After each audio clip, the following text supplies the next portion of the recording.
Good morning. आज बाजार की नब्ज काफी तेज है और हम यहाँ यही समझने के लिए हैं कि आखिर ऐसा क्यों हो रहा है। हम दुनिया भर से आ रही बड़ी खबरों से लेकर भारत में हो रहे बड़े बदलावों तक हर उस चीज पर नजर डालेंगे जो आज बाजार को हिला रही है। तो चलिए शुरू करते हैं। तो आज का सबसे बड़ा सवाल यही है, भारतीय बाजार इतने कंफ्यूज क्यों नजर आ रहे हैं। ऐसा लग रहा है मानो बाजार को एक ही समय पर कई अलग अलग दिशाओं में खींचा जा रहा है। आइए इन मिले जुले संकेतों को एक एक करके समझने की कोशिश करते हैं। ठीक है, तो आज हम क्या क्या देखने वाले हैं। सबसे पहले हम देखेंगे कि दुनिया भर में क्या चल रहा है। फिर हम भारत के नए इंश्योरेंस बिल पर नजर डालेंगे, जो एक बहुत बड़ा बदलाव है। इसके बाद हम अपनी अर्थव्यवस्था की सेहत को जांचेंगे, कुछ खास स्टॉक्स पर बात करेंगे और आखिर में इन सभी डॉट्स को जोड़कर पूरी तस्वीर को समझने की कोशिश करेंगे। आगे बढ़ने से पहले एक जरूरी सूचना, ये सारी जानकारी सिर्फ एजुकेशनल पर्पस के लिए है। हम सेबी रजिस्टर्ड एडवाइजर्स नहीं हैं, तो कोई भी निवेश का फैसला लेने से पहले अपने फाइनेंशियल एडवाइजर से सलाह जरूर लें। देखिए, किसी भी देश के बाजार को आप अकेले नहीं देख सकते। तो भारत में क्या हो रहा है ये समझने के लिए आइए पहले दुनिया भर की आर्थिक हलचल पर एक नजर डालते हैं।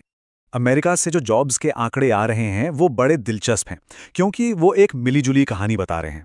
अच्छी खबर यह है कि उम्मीद से ज्यादा नौकरियां पैदा हुई, जिससे ब्याज दरों में कटौती की उम्मीद बढ़ गई है। लेकिन दूसरी तरफ बेरोजगारी दर भी बढ़ गई है, जो इशारा कर रही है कि लेबर मार्केट शायद कमजोर हो रहा है। अब बाजार इसी कंफ्यूजन में है कि इस अच्छी खबर पर खुश हो या बुरी खबर से डरे। अब बात करते हैं तेल की। ब्रेंट क्रूड की कीमतें गिरकर $59 प्रति बैरल पर आ गई हैं। ये पिछले 4 सालों में सबसे कम है। ये $60 के उस अहम लेवल से भी नीचे चला गया है जिस पर सबकी नजरें थी। तो ये एक बहुत बड़ी गिरावट है। तो तेल की कीमतों में ये गिरावट आ क्यों रही है? असल में कई चीजें एक साथ हो रही हैं। एक तरफ ओपेक प्लस देश उत्पादन बढ़ा रहे हैं और दूसरी तरफ दुनिया भर में डिमांड कम होने का अनुमान है। साथ ही रूस यूक्रेन में शांति की उम्मीद से सप्लाई की चिंताएं भी कम हो गई हैं। इन सब ने मिलकर कीमतों को नीचे धकेल दिया है।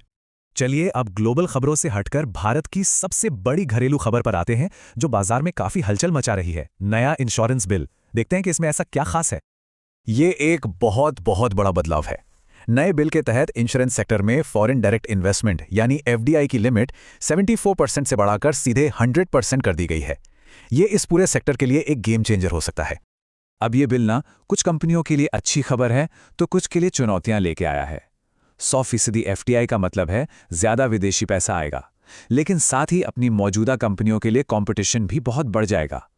आईआरडीआई अब कमीशन पर लगाम लगा सकता है, जिससे मिस सेलिंग रुकेगी, लेकिन इससे पीबी फिनटेक जैसे एग्रीगेटर्स पर दबाव आ सकता है। इसी तरह कुछ नियमों में ढील से कुछ कंपनियों को फायदा होगा तो कुछ को नए कंपटीशन का सामना करना पड़ेगा। ठीक है, ग्लोबल और घरेलू पॉलिसी बदलावों के बाद चलिए अब सीधे भारतीय अर्थव्यवस्था की बुनियादी सेहत को समझते हैं। देखते हैं कि हमारे अपने इकोनॉमिक इंडिकेटर्स क्या कहानी कह रहे हैं। यहां भी अर्थव्यवस्था की एक उलझन भरी तस्वीर सामने आ रही है। एक तरफ प्राइवेट सेक्टर की ग्रोथ धीमी होकर 10 महीने के निचले स्तर पर है, जो थोड़ी चिंता की बात है। लेकिन दूसरी तरफ हमारा एक्सपोर्ट बहुत तेजी से बढ़ा है, जो एक जबरदस्त खबर है। तो अर्थव्यवस्था एक ही समय पर धीमी भी लग रही है और तेज भी।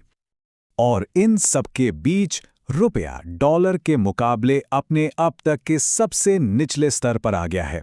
ऐसा इसलिए हो रहा है क्योंकि फॉरेन इंस्टीट्यूशनल इन्वेस्टर्स यानी एफआईआईज भारतीय बाजार से लगातार अपना पैसा निकाल रहे हैं, जिससे रुपये पर जबरदस्त दबाव बन रहा है। और इस दबाव को और बढ़ाते हुए एफआईआईज ने बाजार से 2400 करोड़ रुपए से ज्यादा की नेट सेलिंग की है। ये भारी बिकवाली रुपए और बाजार दोनों पर ही प्रेशर बना रही है। अब जरा बड़े आंकड़ों से हटकर उन खास कंपनियों पर फोकस करते हैं जो आज खबरों में हैं और अपने अपने सेक्टर्स को प्रभावित कर रही हैं। अब जल्दी से कुछ बड़ी कंपनियों की बात करते हैं। बैंकिंग सेक्टर में इंश्योरेंस बिल की वजह से एक्सिस बैंक के शेयर्स गिरे, लेकिन एचडीएफसी बैंक के लिए एक अच्छी खबर है। ऑटो सेक्टर में ओला इलेक्ट्रिक की सेल्स में बड़ी गिरावट आई है। टेलीकॉम में कहा जा रहा है कि आने वाले समय में मोबाइल बिल महंगे हो सकते हैं। और क्विक कॉमर्स कंपनी ज़ेप्टो जल्द ही अपना आईपीओ लाने की तैयारी में है। तो सबसे ज़रूरी बात यह है कि ये सभी अलग अलग खबरें एक साथ मिलकर क्या तस्वीर बनाती हैं। चलिए अब तक हमने जो भी डिस्कस किया है उसे जोड़कर एक बड़ी तस्वीर देखते हैं। तो कुल मिलाकर बाजार एक रस्साकशी के खेल में फंसा हुआ है। एक तरफ तेल की कम कीमतें और बढ़ते एक्सपोर्ट जैसी अच्छी खबरें हैं जो बाजार को ऊपर की तरफ खींच रही हैं, लेकिन दूसरी तरफ कमजोर रुपया, एफआईआईज की बिकवाली और पॉलिसी को लेकर अनिश्चितता जैसी चिंताएं हैं जो इसे नीचे की ओर धकेल रही हैं। बाजार बस इसी खींचतान के बीच में फंसा हुआ है।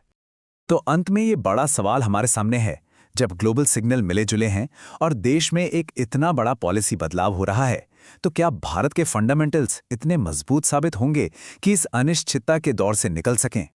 अगर आपको इस विश्लेषण से कुछ मदद मिली तो प्लीज़ इसे लाइक करें और आगे भी ऐसे अपडेट्स के लिए हमारे चैनल को सब्सक्राइब करना ना भूलें। आपका सपोर्ट हमें आपके लिए और भी बेहतर कंटेंट लाने में मदद करता है।